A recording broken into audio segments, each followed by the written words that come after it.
आजको final team चाहिँ गिताङ र अप्पर रिम्बीको छ हो। दुईटै राम्रो छ टिम चाहिँ। ब्लू चाहिँ अप्पर रिम्बीको अन्त ग्रिन जर्सी लाउने चाहिँ उता गिताङको। अब चाहिँ स्टार्ट हुन आँटेको छ।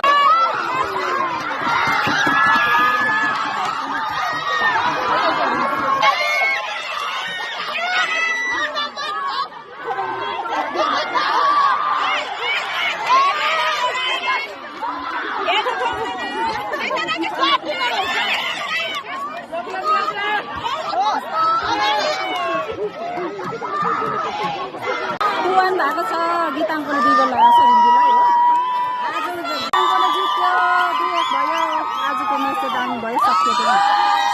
गिताङकोले जित्यो आजको म्याच चाहिँ दामी भयो।